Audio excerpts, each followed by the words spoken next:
Olá você que acompanha a Defensoria Pública nas redes sociais e aqui no YouTube.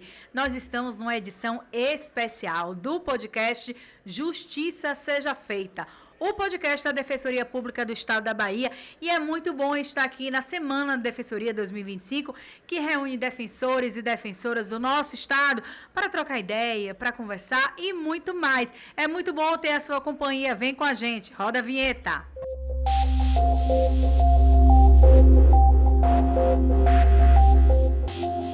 Olá, é muito bom estar de volta e eu estou aqui com a doutora Daniele Galtério, da 8ª Região de Barreiras, e doutora Daniele Oliveira, da 13ª Região de Alagoinhas. Sejam muito bem-vindas, é muito bom receber vocês aqui no podcast Justiça Seja Feita, o podcast da Defensoria Pública do Estado da Bahia.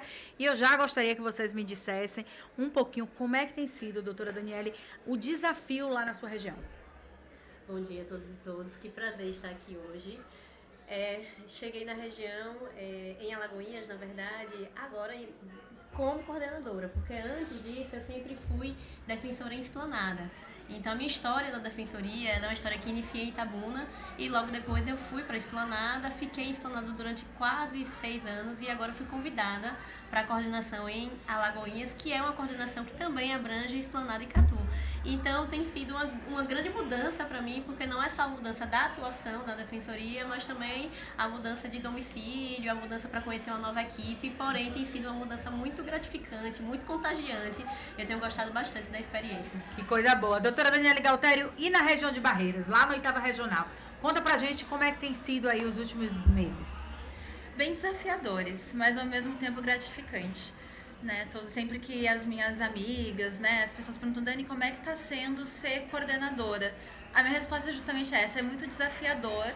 A 8ª Regional conta com 5 unidades de defensoria. Então a gente tem Barreiras, Santa Maria da Vitória, Macaúbas, Bom Jesus da Lapa e Luiz Eduardo Magalhães. E dessas 5 unidades, 3 são bem recentes. Então nós temos desafios estruturais que estamos enfrentando, mas também e defensores novos, né? A região oeste da Bahia é a região onde os colegas, infelizmente, não ficam, até por ser uma região um pouco isolada. Então, sempre que o colega sai do curso de formação, ele vai para o oeste. A gente brinca que é a regional de recepção. Sim. Então, envolve também isso, esse apoio aos colegas, né? De estar disponível, de estar auxiliando nesse início de carreira, que também é novo para mim, né? Eu sou defensora do 8º concurso. Em setembro eu faço 3 anos de carreira na Defensoria da Bahia. Barreiras foi minha primeira comarca e pretendo continuar lá, né? Eu estou gostando bastante. Ai, que bom. Então eu também sou uma defensora nova e auxiliando os meus colegas de concurso que estão chegando também. E isso é muito gratificante. Que coisa boa. A Defensoria Pública da Bahia, né? Enfrentando esses desafios com defensoras assim tão envolvidas. Doutora Daniele Oliveira, lá em Alagoinhas, nós sabemos que as regionais elas têm particularidades. Quais são as principais demandas que vocês atendem lá? Eu costumo dizer que a defensoria como um todo, ela realmente tem como carro-chefe o direito de família. E em Alagoinhas não podia ser diferente, né? Mas temos também muitas demandas criminais, o que não é muito comum para as cidades do interior. Mas nesse ponto, Alagoinhas se destaca, porque a gente tem um volume de processos criminais relativamente alto, mas a maior demanda na parte civil são ações de família, alimentos, DNA. E a gente tem uma equipe assim razoavelmente grande e comprometida, engajada, que consegue, né, bem engajada. A equipe de Alagoinhas, como eu cheguei agora, né, é uma equipe assim que eu fiquei muito feliz de encontrar, porque é uma equipe também que é engajada com o propósito da defensoria de garantir justiça, acesso à justiça a todos, que é a nossa função, né? Doutora Daniele Galtério, e lá em Barreiras, quais são as principais demandas que vocês atendem? Eu concordo com a minha xará. Eu acho que o direito de família é o carro-chefe em todas as unidades, né? Então, realmente, a gente tem as demandas de família como carro-chefe, mas também temos enfrentado bastante questão de demandas de saúde. Então, especialmente em Barreiras, na área da saúde da infância protetiva, nós temos em Barreiras uma demanda que tem sido muito crescente de crianças dentro do espectro autista, de mães, principalmente mães que nos procuram, buscando então terapias, assistência, toda espécie de terapias de assistência médica para essas crianças. Porque a cidade ela não tem essa estrutura ainda dentro do sistema público adequada. Então, a Defensoria Pública ela tem feito um importante papel. Os defensores que têm passado pela nossa atribuição de infância têm feito um papel muito importante de atuação extrajudicial mesmo, não apenas a judicialização desses casos, mas do diálogo com a Prefeitura de Barreiras para estar, então, resolvendo essas situações.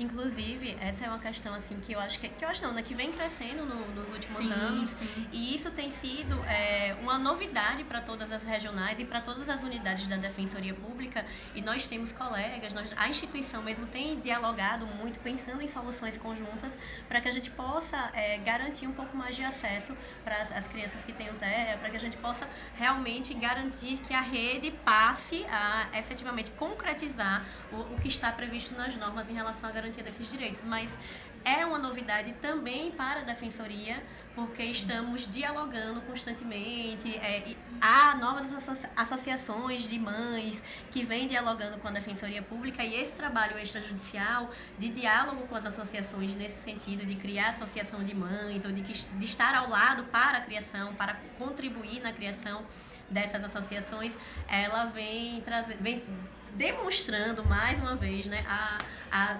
magnitude da Defensoria Pública e essa transversalidade, né, doutoras? Essa transversalidade, Sim. né? Poder dialogar com as esferas para poder garantir esses direitos, né? Isso, exatamente. Sim. E assim, o que me fez me encantar pela Defensoria Pública foi justamente, ainda quando eu estava na faculdade, essa possibilidade da Defensoria Pública ter uma atuação que vai além do judicial, daquela. Sim. Então a Defensoria ela tem um papel assim de impacto social. Então a gente vê, por exemplo, um diálogo que a Defensoria faz com a associação, às vezes de estruturação dessa associação, de possibilitar um diálogo interinstitucional entre uma associação e uma Secretaria de Saúde de um município. Eu acho que isso traz essa magnitude da Defensoria Pública, né? Não é só eu vou aproveitar. A gente gosta muito de história, tá? Aqui no podcast Justiça Seja Feita, essa edição especial aqui da Semana da Defensoria, a gente gosta muito de contar essas histórias. Eu queria que vocês trouxessem, assim, doutora Daniele, alguma história assim, ao longo da sua carreira que te chamou a atenção e que marcou esses anos como defensora pública. Eu acho que, como eu trabalhei em Itabuna logo na minha primeira atuação, na área criminal, depois eu fui para civil e nunca mais voltei, muito embora eu goste muito da área criminal, e até por isso que eu tenho boas recordações dessa época, mas eu acho que uma das atuações que mais me marcou é que eu trabalhava com um juiz que ele era extremamente garantista, ele era um juiz sério, comprometido, mas ele era um juiz muito punitivista. Então a gente não tinha muita confusão mesmo, a gente tinha uma relação muito boa, mas eu sabia que o perfil dele era um perfil muito punitivista. E durante o período que a gente trabalhava junto, eu recebi um assistido que teve a casa dele invadida pela polícia militar, e a polícia destruiu completamente a casa desse assistido, acabou agredindo ele, né, dentro da casa, junto, na frente dos seus familiares, uma situação assim muito trágica. E eu imaginei que o meu juiz ele ia dar andamento àquele processo, mesmo com essa narrativa dos fatos, porque eu já conhecia o comportamento dele, de entender que a atuação da polícia, não estando demonstrada efetivamente que teria sido a polícia, sim, a presunção era que o meu assistido ele estaria cometendo algum ilícito. E a narrativa dos fatos no processo foi justamente convencê-lo de que não tinha como a gente caminhar com um processo que inicialmente tinha tantas violações. E, por incrível que pareça, ele acabou arquivando o processo sem julgamento, e meu assistido pôde, né, ser reintegrado nos bens que ele perdeu em razão da atuação da polícia de forma desmedida. Né? É uma atuação marcante, porque a gente conseguiu capturar algumas fotos, a família conseguiu capturar algumas fotos, e nós trouxemos isso para o processo. E é aquela coisa, assim, talvez se a gente não tivesse brigado forte, assim, de dizer, olha, se o senhor for levar esse processo para frente, a gente vai brigar muito, é melhor o senhor arquivar agora, dentro do diálogo jurídico, né? E ele se convenceu de que realmente, naquele caso, era melhor que a gente arquivasse o processo, porque estava eivado de vários ilícitos, né? E a senhora, doutora Daniele, fala com a gente. Então, enquanto você perguntou, eu comecei a relembrar, né? Puxar as histórias. Sim. Porque são muitas. A minha primeira atuação foi em direito de família, quando eu cheguei em Barreiras. Teve uma situação que eu fui fazer uma audiência de conciliação, né? A gente era uma ação de divórcio, eu estava como assistida e tinha violência doméstica envolvida. E por mais que eu tivesse solicitado que a audiência de conciliação não se realizasse, ela foi marcada e a assistida disse, não, eu vou ir. Mas eu não quero estar, não sei, eu tenho medo de estar sozinha. Eu disse, não, eu vou estar do teu lado. E aí eu cheguei lá no fórum para fazer audiência com ela. E ela tinha colocado, estava toda arrumada, né? E tinha colocado uma blusa, agora eu não lembro exatamente o que dizia, mas eu lembro que era relacionada, tipo, era uma frase assim de empoderamento. Sim. E ela me falou assim, não, eu fiz questão de vir muito arrumada, porque eu precisava me empoderar para enfrentar essa situação e virar essa página na minha vida. E a audiência terminou e a gente até conseguiu chegar num acordo favorável para ela. E ela me falou assim, obrigada por estar aqui comigo, porque se tu não tivesse, eu não teria conseguido. Olha que marcante. E isso foi bem impactante para mim, né? Eu como uma mulher feminista, então ver o quanto é importante estar ali do lado de uma mulher que está precisando de apoio, né? E esse reconhecimento. Eu acho que a Defensoria Pública é uma instituição do sistema de justiça que permite isso, permite esse olhar mais humanizado que a magistratura e o Ministério Público não permitem. Essa proximidade, eu acho isso muito importante. Muito e forte, se tu me né? deixa contar mais uma história. Um monte, claro, deixe mais. Mas assim, o meu xodó mesmo é a atuação em saúde, né? Que antes de eu estar afastada para coordenação, é dentro da minha titularidade. E teve uma situação que era uma demanda de uma regulação hospitalar, porque o senhor precisava de uma cirurgia que só podia ser realizada em Salvador. E a esposa, né, desesperada. E a gente conseguiu, né, judicialmente, foi agendada a cirurgia em Salvador. Houve um atraso na saída de Barreiras para Salvador, são 14 horas de distância, né, por estrada. E no meio da estrada ela nos liga desesperada, dizendo que a médica em Salvador teria cancelado, dito que não ia mais fazer a cirurgia e que a ambulância queria retornar para Barreiras. E o senhor bastante machucado, né? E aí a gente disse, eu e minha equipe, não, a gente ali não vão voltar. E aí era a gente dialogando com essa esposa, pra ela, não, fala pro motorista que a ordem do juiz é chegar em Salvador. E dialogando com o juiz, eu lembro que eu fui até 9h30 da noite, enquanto esse senhor não deu baixa num hospital em Salvador, eu não descansei. E deu tudo certo, ele fez a cirurgia, a atuação conjunta ali com a equipe do juiz também pra garantir que a ordem judicial fosse cumprida. E aí, muitos meses depois, eu tô na padaria, porque cidade pequena tem isso. Eu tô na padaria e a assistida chega assim, oi, você tá lembrando de mim? E eu não tava, eu tenho dificuldade de gravar rostos. E ela, você tá lembrando de mim? E eu, né, eu até entendo que não, é muita gente, né, mas lembra daquela situação da ambulância? E aí ela disse, eu queria te agradecer, porque se não fosse vocês, não teria dado certo. Eu acho que todas essas histórias, assim, que às vezes a gente tá fazendo algo que pode parecer que é do nosso cotidiano, do dia a dia, mas a gente não... Quando vem esse retorno do assistido, a gente percebe o quanto o nosso trabalho impacta vidas, né? Então, às vezes, no cansaço do dia a dia, a gente acaba esquecendo, né? E sempre que o assistido vem e fala esse tipo de coisa, a gente lembra, não, realmente...